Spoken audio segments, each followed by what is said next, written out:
इस वीडियो में मैं आपको इलेक्ट्रोमैग्नेटिक वेव के दो क्वेश्चन कराऊंगा, एक एग्जाम्पल 8.4, एक एग्जाम्पल 8.5। थोड़ी सी 11th भी यूज होगी। अब मैं ये उम्मीद करता हूँ 11th तो आपको आती होगी और कुछ फंडामेंटल्स होंगे। जैसे पहला देखिए, पहली चीज एनर्जी इक्वल टू होता है m इंटू सी स्क्वायर। एनर्जी mc स्क्वायर होता है, ठीक है, जिसको हम ऐसे यदि लिख लें m इंटू सी चलेगा। इससे क्या हो गया, mass into velocity, mass into velocity. गौर से देखो, मास इंटू वेलोसिटी, ये मोमेंटम हो गया ना इतना, है ना। इलेक्ट्रोमैग्नेटिक वेव, अब तो आप फोटोन थ्योरी भी पढ़ चुके हैं और ये मानना भी पड़ेगा, मतलब कि लाइट में मास भी होता है इलेक्ट्रोमैग्नेटिक वेव में, तो मोमेंट इंटू सी। तो मोमेंटम का फॉर्मूला हो गया E अपॉन सी, क्योंकि ये यूनिट इलेक्ट्रोमैग्नेटिक वेव को डेडिकेट है।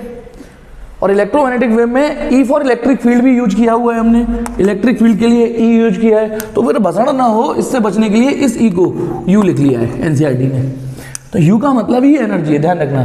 तो यदि आपको किसी इलेक्ट्रोमैग्नेटिक वेव की एनर्जी पता हो, उसको स्पीड ऑफ लाइट से डिवाइड कर दीजिए, उसका मोमेंटम आ जाएगा। किसका? EM वेव का, momentum of EM wave, momentum of electromagnetic wave. एक तो ये बात। दूसरी बात अभी बताऊंगा थोड़ी देर बाद, पहले इस पर बेस्ड एक सवाल करते हैं, है ना। एक सवाल करते हैं, क्वेश्चन नंबर एग्जाम्पल 8.4। एग्जाम्पल 8.4 क्या कह रहा है कि light with an energy flux of, अब ये एनर्जी फ्लक्स क्या चीज है? लाइट विद एनर्जी फ्लक्स, पहले वैल्यू लिख देता हूं, 18 वॉट पर centimetre square, okay, falls on a non reflecting surface at normal incidence. Light इतनी एनर्जी फ्लक्स से किसी सरफेस पे पड़ रही है। अब पहले ये एनर्जी फ्लक्स समझना है, तो कभी कभी चीजें ऐसे नहीं समझ में आती, तो यूनिट को देखो, वाट अपॉन एरिया, वाट अपॉन एरिया। तो कोने में एक काम करते हैं, आपने इंटेंसिटी तो पढ़ा है ना, इंटेंसिटी एनर्जी पर यूनिट एरिया पर यूनिट टाइम, ये इंटेंसिटी होता है। इंटेंसिटी एनर्जी पर यूनिट एरिया पर यूनिट टाइम, ओके। अब एनर्जी अपॉन टाइम पावर लिख दिया जाता है, ये अपॉन ये पावर, और ये रह गया एरिया। तो गौर से देखो, पावर अपॉन एरिया, तो इसका मतलब ये इंटेंसिटी दे रखी है, ठीक है। अच्छा, अब इस फॉर्मूले से एज इंटेंसिटी इक्वल टू, इसको U लिख दूं, U, क्योंकि एनर्जी को U बोलना स्टार्ट कर दिया यहां से हमने, अपॉन A इंटू टी। तो यहां से energy I into A into T. यदि आपको टोटल एनर्जी निकालनी है तो ऐसे निकाल सकते हो। अच्छा, मैं एनर्जी निकाल रहा क्यों, ये तो मैं बता दूं, पहले क्वेश्चन पढ़ लेता हूं। क्वेश्चन ये कह रहा है कि एक सरफेस है, नॉन रिफ्लेक्टिंग सरफेस, उस पर हमने लाइट बीम डाली, मानो ये लाइट बीम है, ऐसे करके।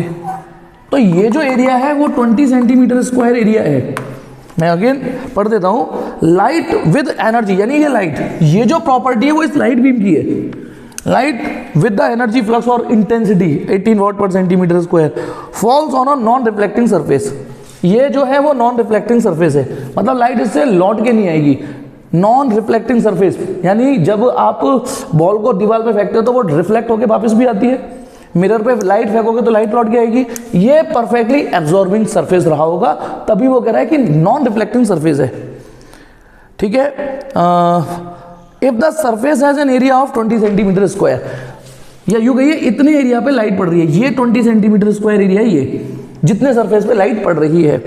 यदि ये सरफेस 20 सेंटीमीटर स्क्वायर एरिया हुआ, तो आप ऐसे मान लो पूरे पे लाइट पड़ रही है। कमरे में आपने लाइट डाल दी, मान लो सपोज करो बटन दबा दिया, तो उस पूरी दीवार पे लाइट पड़ रही होगी। आप ऐसे मान लीजिए कि भाई आपने यदि कमरे में बल्ब का स्विच ऑन कर दिया, तो उस बल्ब की लाइट तो पूरी दीवार पे पड़ रही होगी ना, कैसे भी समझ लो, ठीक है। Find the average force exerted on the surface during a 30-minute time span। यदि ये 30 मिनट तक लाइट डालता रहे, 30 मिनट का मतलब 1800 सेकेंड, 1800 तो हुए ना, 30 6, हाँ 1800 सेकेंड, 1800 सेकेंड तक यदि ये लाइट डलती रहे, तो इस पर कितनी फोर्स लगेगी। अब फोर्स का सवाल है, तो थोड़ी सी 11th आ गई। आइए थोड़ा 11th घुमा के लाता हूँ आपको। ये समझ में आ गया ना ये कैसे था, यहाँ लिख देता हूँ, इंटेंसिटी इक्वल टू एनर्जी पर यूनिट एरिया पर यूनिट टाइम। हाँ, अब बताता हूँ फोर्स का सवाल है। तो अब आपने एक चीज पढ़ी होगी 11th में, एवरेज फोर्स निकालनी है, तो सिंपली एवरेज, तो P2 minus rate of change of momentum, rate of change of momentum. आप एवरेज भी नहीं लिखते हो तो भी वो एवरेज फोर्स ही है।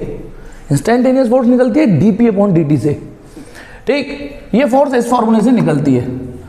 अब एक चीज और, ये फोर्स इमेज जैसे सपोज करो ए और बी दो बॉडी है, ये आपस में टकराई, तो जिसका मोमेंटम आप यहां प्ले कर रहे हो उस पर फोर्स निकलती है कि मोमेंटम क्या था बॉडी का, क्या हो गया। तो जिस बॉडी का मोमेंटम यहां प्ले कर रहे हो उस पर फोर्स निकलती है। माना ये आंसर आ रहा है 10 न्यूटन, इमेजिन करो, तो पता है दूसरी बॉडी पर -10 न्यूटन फोर्स होगी। मेरी बात गौर से समझना है, 11th की चीज है। इससे तो आप फोर्स निकाल लोगे उस बॉडी पर जिस बॉडी का मोमेंटम में चेंज आ रहे हैं, ठीक है। और न्यूटन का थर्ड लॉ यूज करके कि F A B equal to minus F B A होता है कि नहीं होता, F B A equal to a for every action there is equal and opposite direction वाले लॉजिक से। तो यदि आप ये 10 न्यूटन निकाल चुके हो, सॉरी ये, तो दूसरी वाली तो -10 होगी। तो माइनस साइन डायरेक्शन बताता है। लेकिन यदि आप केवल मैग्नीट्यूड निकालने में इंटरेस्टेड हो तो आप हटा सावन की घटा करके ये खत्म करो कहानी। नहीं, हम केवल मैग्नीट्यूड निकाल रहे हैं, जो कि इस सवाल में मैग्नीट्यूड ही निकालना है, ठीक है। एक्चुअली जब ये लाइट इस दीवार पे पड़ेगी तो फोर्स दीवार पे भी लगेगी, और भाई बॉल यदि मैं दीवार पे मार रहा हूं तो फोर्स बॉल पे भी लगी और दीवार पे भी तो लगी ना। तो इस फॉर्मूले से किसी बॉल पे, जैसे आपने बॉल का मोमेंटम चेंज हुआ तो बॉल पे फोर्स तो निकाल ली, दीवार पे कितनी लगी वो बॉल पे निकाल लो, उसका उल्टा कर दो। ये 11th की बात। तो सवाल ये पूछा है कि यदि ये बीम डाल रहे हैं, बॉल की वजह से लाइट बीम डाल रहे हैं इस सरफेस पर, और एक ऐसी सरफेस जो नॉन रिफ्लेक्टिंग सरफेस है, तो इस लाइट बीम पर और इस सरफेस पर कितनी फोर्स लगेगी। तो दिमाग में हमारे सवाल ये है कि हम ये फॉर्मूला लगाएंगे, यही वाला कि फोर्स इक्वल टू P2 माइनस P1 अपॉन T, ये लगाएंगे। लेकिन इसमें क्योंकि ये नॉन रिफ्लेक्टिंग सरफेस है, लाइट पलट के नहीं आएगी, नहीं पलट के आएगी, लौट के नहीं आएगी, तो P2 हो गया 0। होपफुली समझ में आ गया। 0 क्यों हो गया, 0 क्यों हो गया, क्योंकि लाइट उसने बोला है पलट के नहीं आ रही। तो ये हो गया हमारे पास P1 अपॉन T, केवल इतना रह जाएगा। अभी सवाल कुछ हुआ नहीं है, लेकिन इसमें एक लाइन नीचे और लिखी हुई है, how will your result be modified if the surface is perfect reflector. यदि ये सरफेस परफेक्ट रिफ्लेक्टर होती तो पता है सवाल में क्या आता, मैं उस चीज को भी अभी बता देता हूं, हालांकि हम करेंगे ये वाला, लेकिन उसने एक लाइन हमारे लिए कह दी है कि यदि ये परफेक्ट रिफ्लेक्टर होती तो F बराबर हम ये लिखते हैं P2 माइनस P1 upon T। Perfect reflector होती तो उतना ही मोमेंटम लौट के आता, जरा भी एब्जॉर्ब नहीं होती। यानी ये देखिए क्या, माइनस माइनस P1 ये तो हो गया मोमेंटम, लेकिन जो P2 होगा वो माइनस P1 होगा। माइनस क्यों आया है, क्योंकि पलट जाएगी ना, पलट तो जाएगी ना, पलट जाएगी एग्जैक्टली। तो उस केस में जो फोर्स लगेगा वो 2P1 अपॉन T लगेगा, याद रखना, यदि ये परफेक्ट रिफ्लेक्टर होती तो। और जब आप और कंपटीशन लेवल के सवाल करोगे तो वो ये कहता है कि नहीं 85% रिफ्लेक्ट हो रही है, तो P2 इक्वल टू 85 अपॉन 100 कर देना इसको। नहीं 40% रिफ्लेक्ट हो रही है तो इसको 40 अपॉन 100 कर देना, ये चीज। फिलहाल हमारा सवाल ये है, हम इसको लेके करेंगे।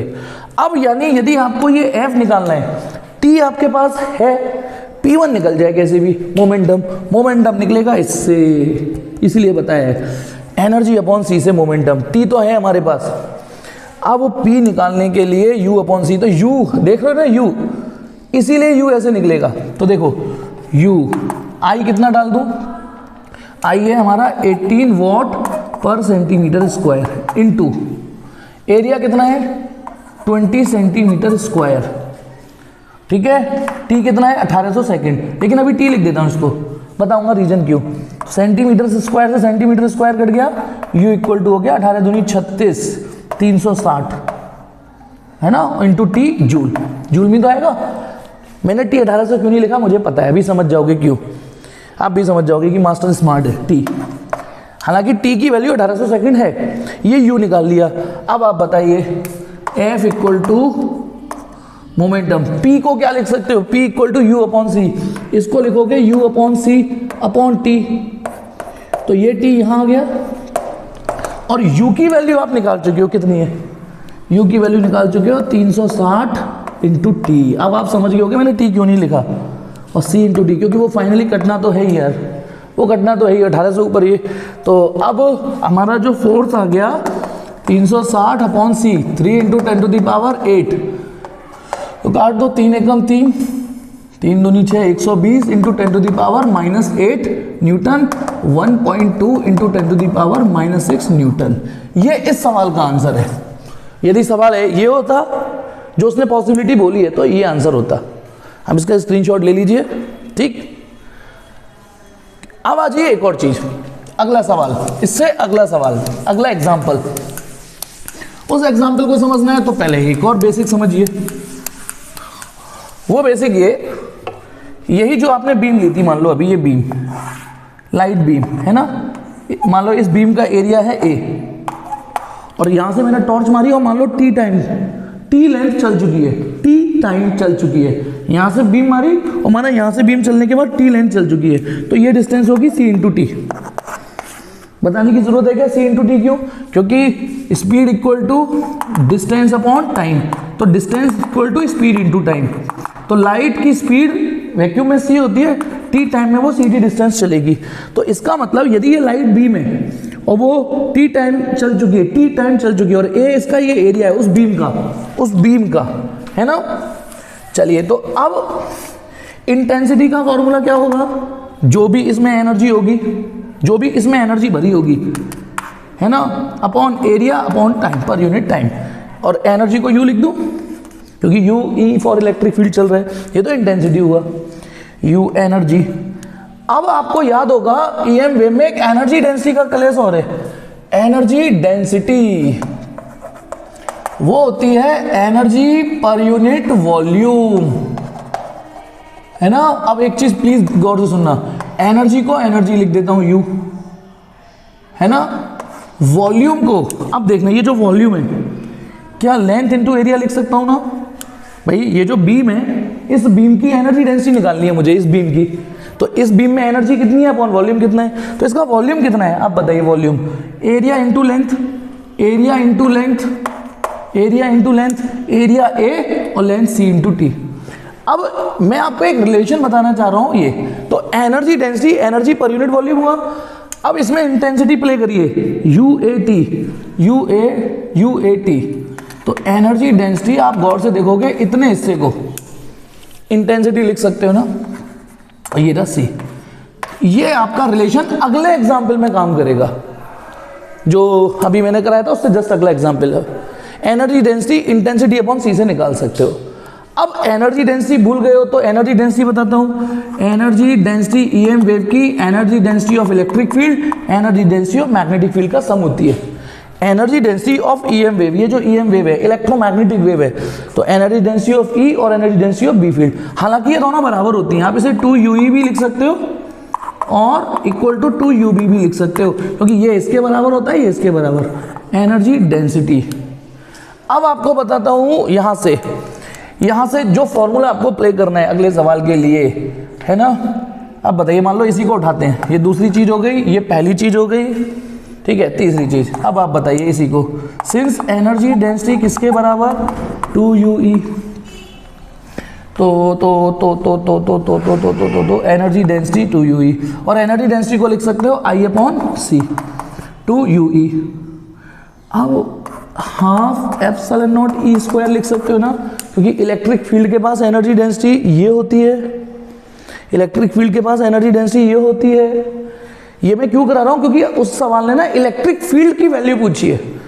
अब देखो E फॉर इलेक्ट्रिक फील्ड है, E फॉर एनर्जी नहीं है यहाँ पे, इसलिए उस जहां पे भी एनर्जी आया है यहाँ पर इस E को U लिख दिया ताकि भसड़ ना हो आपके लिए। तो अब फिर से सुनना, 2 की जगह 2 और इलेक्ट्रिक फील्ड की एनर्जी डेंसिटी ये होती है, 2 से 2 कट गया, तो यहां से इलेक्ट्रिक फील्ड का स्क्वायर, इलेक्ट्रिक फील्ड का स्क्वायर हो जाएगा हमारे पास भाई I upon epsilon not C। तो E कितना हो गया हमारे पास, E इक्वल टू हो गया I upon epsilon not C under root में, ये E निकल जाएगा। और B कैसे निकलेगा, B तो आपका ऐसे ही निकलता है E अपॉन C से, याद है ना रेशियो, ईएम वेव भूल गए हो, E अपॉन बी का रेशियो C होता है। एक कंपोनेंट आ जाएगा तो दूसरा कंपोनेंट ऐसे निकाल लोगे, तो E ऐसे निकाल सकते हो, B ऐसे निकाल सकते हो, इसका उल्टा भी कर सकते हो, यहाँ half B square upon mu naught लिख सकते हो, म्यू नॉट, तो B निकाल लेना इससे, ठीक। अब मैं सवाल तो पढ़वा ही देता हूँ ना, तभी कर पाओगे। ये है क्वेश्चन नंबर 8.5, एग्जाम्पल 8.5। ये क्या कह रहा है, calculate the electric and magnetic field produce by a radiation coming out from a 100 watt bulb at a distance of 3 meter.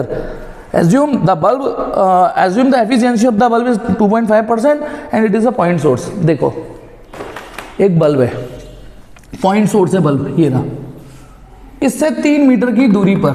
अब बात ये है, ये 3 मीटर, इसके द्वारा फेंकी गई रोशनी सिर्फ इधर थोड़ी नहीं जाएगी।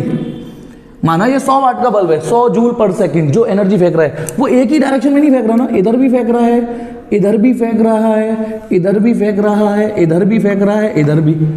तो अब आप एक काम करिए, इसको सेंटर लेके 3 मीटर का एक स्फीयर खींच दीजिए, 3 मीटर, क्योंकि उसने 3 मीटर की डिस्टेंस पे। अब देखिए ये जो बल्ब की रोशनी है वो इस 3 मीटर के एरिया में फैलेगी ना, इस बल्ब की रोशनी इस 3 मीटर के एरिया में फैलेगी, इस बल्ब की, यानी ये तो तय है कि 100 वाट की एनर्जी यहां पर आके, यानी देखो इस बल्ब की एनर्जी यहां भी होगी, यहां भी होगी, यहां भी होगी, यहां भी होगी, यहां भी, यहां भी, यहां भी। तो अब देखते हैं इंटेंसिटी किस तरीके से जनरेट हुई। इंटेंसिटी, अब आपको ये फॉर्मूला और मीनिंगफुल लगेगा। इंटेंसिटी होता है पावर अपॉन एरिया, यानी वो जो 100 वाट की पावर है वो इतने एरिया में फैली है। 100 वाट की पावर केवल एक पॉइंट पे नहीं जा रही, 100 वाट की पावर इतने एरिया पे फैलेगी। मतलब एक मिनट सुनना, उसने तो ये पूछा था कि यहां से 3 मीटर की डिस्टेंस पे कोई पॉइंट है, यहां ई बताइए। अब वो 3 मीटर की, इसकी रोशनी सिर्फ यहां थोड़ी नहीं जा रही, इसकी रोशनी तो आप एक 3 मीटर का स्फीयर खींचिए। हाँ, 3 मीटर का स्फीयर खेलने पे ये फायदा होगा कि इन पॉइंटों पे यूनिफॉर्म इंटेंसिटी होगी, ये मान सकते हो, हाँ यूनिफॉर्म। अच्छा, मुझे यदि 4 मीटर की दूरी पर निकालनी होती यहाँ पे, तो मैं 4 मीटर का स्फीयर खेलता, तो बताइए एरिया भर जाता, इंटेंसिटी कम हो जाती। आप इस फॉर्मूले से भी देखिए, यदि ये पॉइंट ए है और ये पॉइंट बी है, तो पॉइंट ए पर आप ये फॉर्मूला लगाओगे, पॉइंट बी पर, मतलब पॉइंट ए पर लगाओगे 100 वाट अपॉन जो भी इसका एरिया होगा, पॉइंट बी पे फॉर्मूला लगाओगे 100 वाट और जो भी इसका एरिया होगा, तो आप समझ सकते हो यहाँ इंटेंसिटी ज्यादा आएगी। यानी आप बल्ब के जितने पास होगे आपको उतनी अच्छी इंटेंसिटी मिलेगी। लो, ये भी समझ में आ गया होगा। एक बार वीडियो दोबारा देखना, पहली बार होता है तो थोड़ा सा ऐसा लगता है कि दिक्कत आ रही है। अब मैं इसमें क्या बताऊं, हो गया सवाल। तो मुझे इस 3 मीटर पे यहाँ ई और बी निकालने हैं, तो पावर है 100 वाट, है ना, ये प्लीज आप अपने आप करना है। एरिया है 4 पाई और 3 मीटर, 3 मीटर का स्क्वायर, सब ऐसा यूनिट में है। अच्छा हाँ, एक और चीज बोली है उसने, बल्ब 2.5% एफिशिएंसी का है, तो ये जो इंटेंसिटी, या तो पावर में 2.5% कर दो या इसमें 2.5/100 और करना है। एफिशिएंसी मतलब उसके द्वारा सारी निकाली गई एनर्जी, लाइट नहीं है ना, बल्ब सारी चीज लाइट थोड़ी नहीं निकालता, वो भी निकालता है, क्या कहते हैं, हीट भी निकालता है, वेस्ट भी होती है ना, ये सब। तो 2.5% की एनर्जी निकाल रहा है वो, ये बल्ब। तो मेरी बात समझना है, 2.5/100 क्यों करना पड़ा। तो मैं ये कैलकुलेशन थोड़ी चोरी कर लेता हूँ। आप यदि कैलकुलेशन देखोगे तो देखो, एरिया निकालना पहले 4 पाई r स्क्वायर, 4 पाई 3, 113 मीटर का स्क्वायर का, तो ये एरिया ये पूरा। फिर मैं ये आंसर निकाल देता हूँ, ये इंटेंसिटी आ रही है 0.022 वॉट पर मीटर स्क्वायर। अब जब ये इंटेंसिटी निकाल ली, कितनी दूरी पर, ध्यान रखना ये इंटेंसिटी एट अ पॉइंट है। जैसे आप electric field intensity at a point निकालते हो, वैसे ही ये लाइट की इंटेंसिटी एट दिस पॉइंट है। अब यहां पर इलेक्ट्रिक और मैग्नेटिक फील्ड निकालने हैं।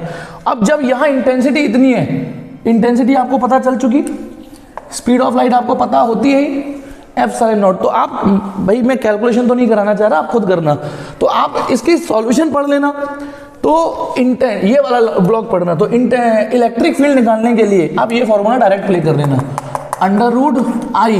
√I की वैल्यू कितनी है 0.022,